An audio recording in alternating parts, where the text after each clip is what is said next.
कई बार इंजेक्शन लगाने के बाद में पशु बैठ क्यों जाते हैं, खड़े क्यों नहीं हो पाते। बहुत इस तरह कमेंट्स आते हैं और बहुत इस तरह के वेटरनरियन कहते हैं कि सर हमारे से कुछ इस तरह के इंजेक्शन लग जाते हैं, उसकी वजह से वो इंजेक्शन लगने के बाद में पशु तुरंत बैठ जाता है, उसकी वजह से कई बार खड़ा भी नहीं हो पाता।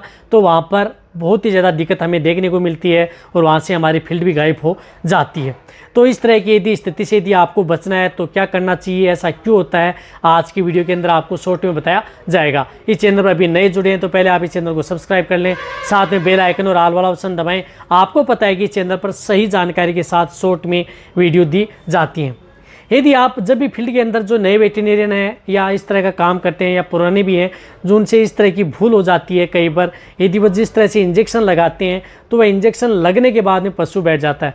फर्स्ट बात तो आपको ये ध्यान रखना है कि आप जो भी यदि इंजेक्शन लगा रहे हैं या तो उसका एंगल सही नहीं है या जहाँ पर जिस जगह पर लगा रहे हैं वह जगह सही नहीं है। यानी कहने का मतलब है कि यदि आप इंट्रामस्कुलर जो इंजेक्शन लगा रहे हैं पिट्ठू में, तो उसका भी एक एंगल होता है, वहाँ पर आप लगाना होता है। इसी तरह से यदि गर्दन में लगा रहे हैं तो उसका भी एक एंगल होता है, वहाँ पर यदि आप ये इंजेक्शन लगा रहे हैं तो वो ज़्यादा सेफ रहता है।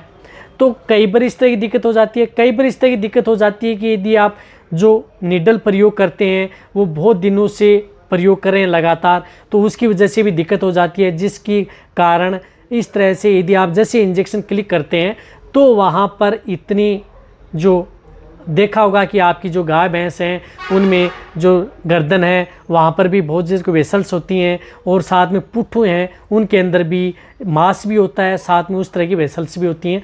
तो वहाँ पर यदि जैसे इंजेक्शन यदि क्लिक हो जाए तो वहाँ पर कई बार दिक्कतें पैदा कर सकता है, उसकी वजह से पशु बैठ जाता है। ये न्यूरो से संबंधित दिक्कत पशुओं में देखने को मिल जाती है। तो इसको आपको कंट्रोल ये करना है कि आप जब भी इंजेक्शन यदि प्रयोग कर रहे हैं तो नई नीडल का प्रयोग करें साथ में।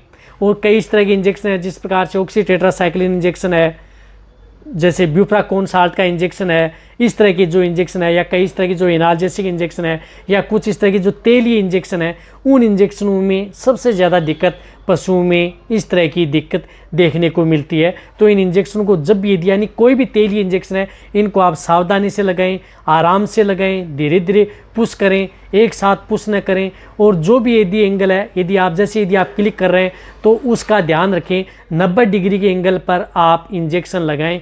कोई भी जो इंट्रामस्कुलर यदि इंजेक्शन यदि आप लगा रहे हैं तो इस बात का ज़रूर ध्यान रखें, एंगल उसमें 90 डिग्री का होना चाहिए, जिससे कि पशु में दिक्कत ना हो।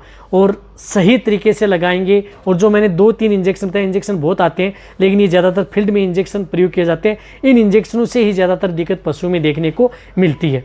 तो आप इन इंजेक्शनों को सावधानी से लगाएं, दिक्कत ना हो। यदि पशु बहुत ज़्यादा बदमाशी कर रहा है तो उसको कंट्रोल करें सही तरीके से, और फिर आप इस इंजेक्शन को क्लिक करें तरीके से, तभी ये इंजेक्शन है सही लग पाएंगे और सही आपको रिजल्ट मिल पाएगा। और बैठ जाते हैं, इसी की वजह से बैठ जाते हैं, खड़े नहीं हो पाते। कई बार तो इस तरह के इंजेक्शन देखे गए हैं कि ऑक्सी टेट्रासाइक्लिन इंजेक्शन यदि गलत लग जाता है तो उसकी वजह से पशु सदा के लिए ही जो बैठ जाता है, पैरालिसिस भी हो सकता है। तो आप सावधानी ज़रूर लगाएं यदि आपको अच्छा रिजल्ट फील्ड में लेना है तो। इसी के अनुरूप आपको मैं और भी इंजेक्शन बताऊंगा, उनके क्या क्या साइड इफेक्ट हो सकते हैं। आने वाले समय में इस चैनल पर वीडियो मिल जाएगी। तो ये वीडियो जितना हो सकता है पशुपालक वेटरनरी उनके साथ शेयर करें। इसी तरह की वीडियो आपको इस चैनल पर ऐसी मिलती रहेंगी। थैंक्स, धन्यवाद।